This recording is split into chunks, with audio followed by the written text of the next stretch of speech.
Hey, listen, today we're making cold brew using the Soulhand Cold Dripper, a perfect summertime treat. Learn how here on Bean Basics.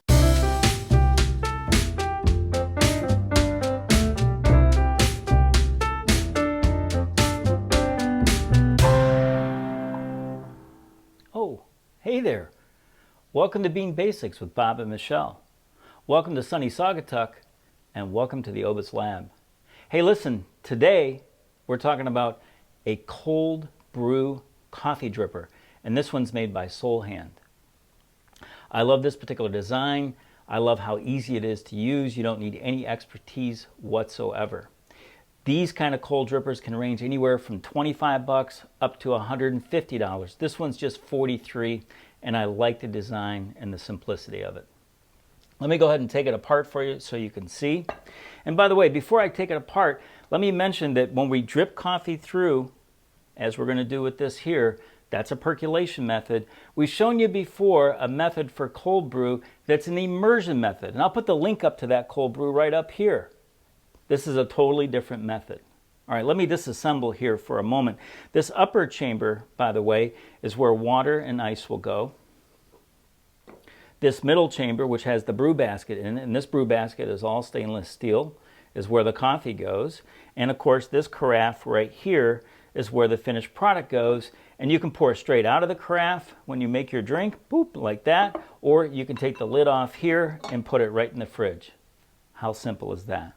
Pretty simple. All right, so let me get started by weighing out the coffee first. And the manufacturer recommends about 50 grams. The manufacturer has a really easy set of instructions. I went through it, I tested it out, it works perfectly. You know, sometimes I get these instructions and I'm like, ugh, this is way off. This one was right on, and I love Soulhand. All right, so we need 50 grams of coffee, that's their recommendation. Let me go ahead and get my scale fired up and put our little dish here, tear it out, and get my airscape. My airscape is what holds all of my coffee fresh, and you'll be able to tell when I pull this up that it's fresh because it's sealed all the air in, and oh my God, the aroma of coffee is just unbelievable there. But let me go ahead and start weighing this coffee out. I need 50 grams,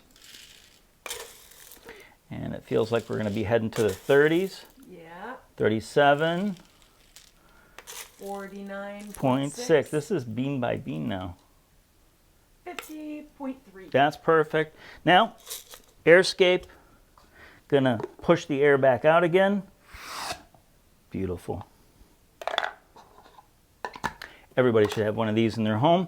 And we're gonna grind at a medium grind, all right? And we always like to start our grinder first, then get the beans in.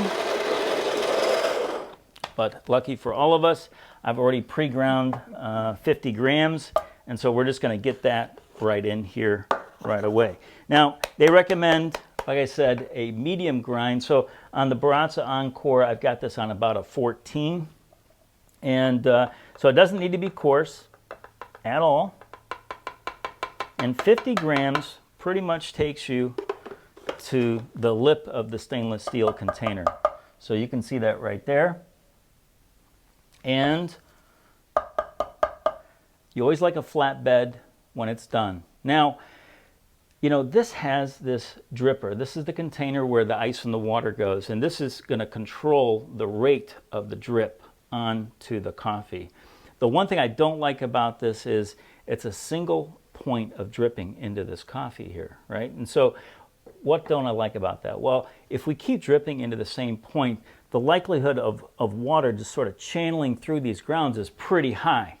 So the one modification I make is I take a filter and I put it right on top.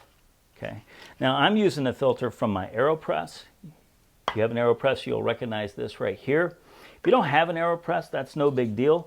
I've taken some Melita filters, for example, and drawn little circles on them, and you can cut them out. And for, you know, every circle you're going to get 2, and you can lay those in instead, right? But what will happen here instead now is the water will splash in the paper and it'll sort of diffuse widely instead of that single channel. So that's the one mod that I make on this. But let me go ahead and get the carafe back, the brew chamber back. Now, the one thing that they ask you to do here with the brew chamber is to pre-wet the grounds.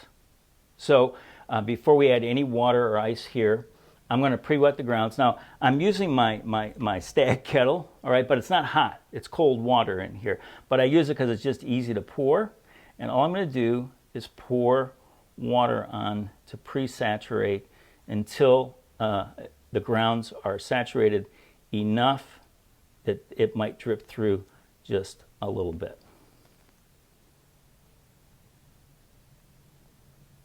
All right.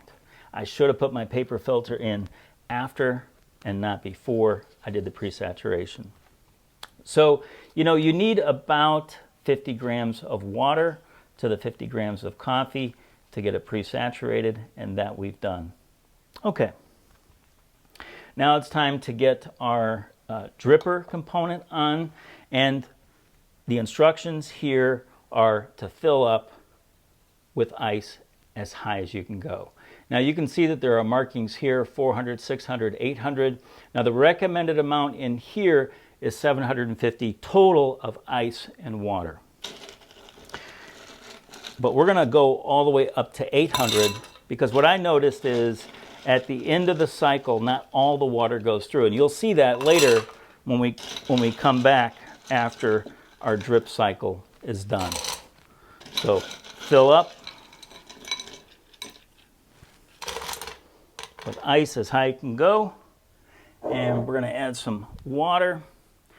Now I'm going to add about 3/4 of the water because what I find is the ice sort of settles down a little bit, and so there ends up being room to add some more ice, which I'm going to do. So a little more ice.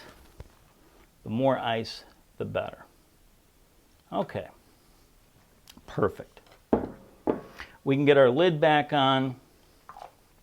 All right, now what's going to happen is this cold ice water is going to drip, and you can see it dripping about 1 per second, and that's about right. You could get it down to 1 per 2 seconds. It would take a little longer to do, but the idea here is the slower the extraction, the better. Now, like I said before, this takes no expertise. In other words, we've set this up already.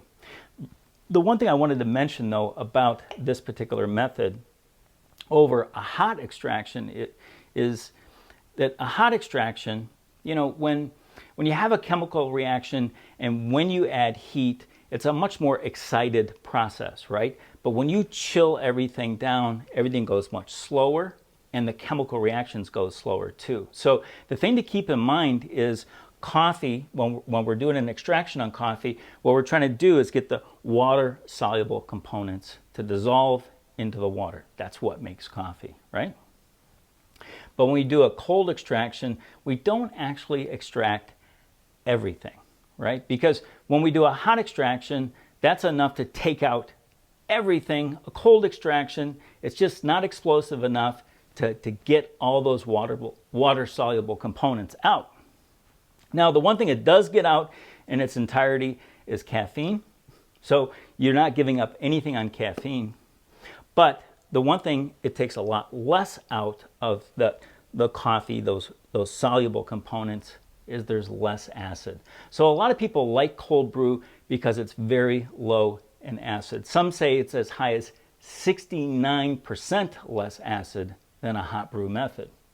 But the sort of downstroke of cold brew is there's much fewer aromatics that come out of this too, right? So that hot, when we pour hot over it, it releases a lot of the aromatics. In a cold drip method, much fewer aromatics. The other thing you give up is some of the things that can make coffee a little bit rancid. And so the other thing that has trouble dissolving at cold is the lipids, right? So there's just sort of less fats or oils going through the coffee too. In the end, what you would have is a very bright, very low acid, but not extremely floral tasting brew. but this is something that's perfect for summer. That I can tell you. So this whole process here will take about 3 hours. 3 hours. But we're not going to sit here and wait for it to drip, drip, drip for 3 hours. We're going to come back in just a few seconds to wrap this up. Okay, we're back. And as you can see, all the ice and water has flown through, it's dripped down, and all we have left at this point is cold brew. Like I talked about earlier, there is some water that just doesn't make it through. You can't see it, I can see it. Well, maybe if I take it out, you can see there's a little layer of water there that just doesn't want to drip through. I guess the weight's not strong enough. But that's why we put 800 mils in instead of 750. And if you'll look on the hash mark here, I don't know if you can come in close, babe, but we're pretty much at the 750 mil mark. So this definitely is a 750 mil maker. You know, we said it took 4 hours. This one actually took about 3.5, but now it's ready to serve if we want to at this point in time. And you know, disassembly is just as easy as assembly. We take out the brew chamber here and the drip chamber. I'm just going to set it on another glass. And the nice thing is the lid to this can become the lid to this, and so you could pop this in as is in the fridge if you wanted to chill this down some more. Of course, we've done this at room temperature, but it has been ice and water going through, so it feels pretty cool to the touch. But anyway, it's time to make a drink, and I'm going to use one of my favorite glasses, which is my pop can glass. And we're just going to fill it up with ice, and we're going to give this a taste test. And I always like using lots of ice. I don't really worry about dilution. This comes through pretty strong in the main. Our ratios are such that it does create a strong, not a concentrated cold brew. It's ready to drink, but it is pretty strong. And we'll go ahead and pour. And it'll give me a chance to give it a taste. Well, it looks like a nice cola in there almost, doesn't it? Yeah, it's quite pretty. And let me just see.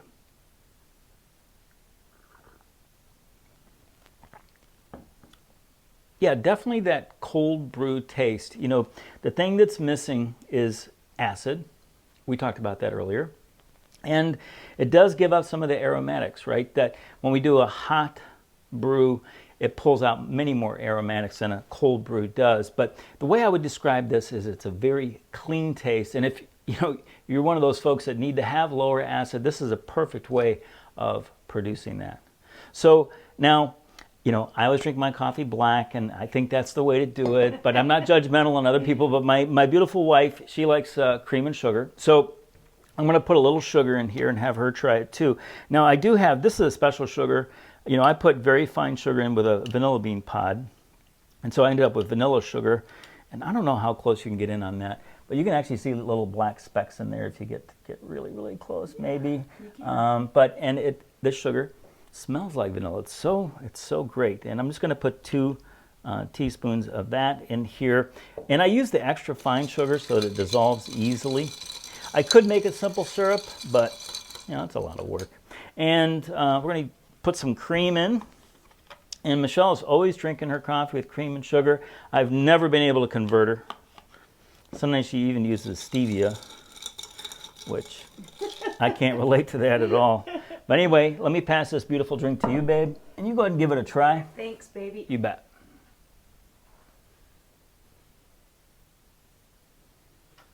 Yeah, it's delicious. It's very refreshing. Very refreshing. Super refreshing. That's how we know it's summertime. But anyway, we need to leave you with a couple things.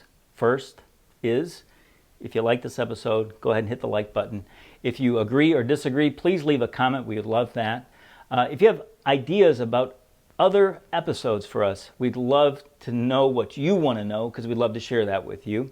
And we want to leave you with this one note before we go, and that is, when you love the world will love you right back. Hey, thanks for joining us.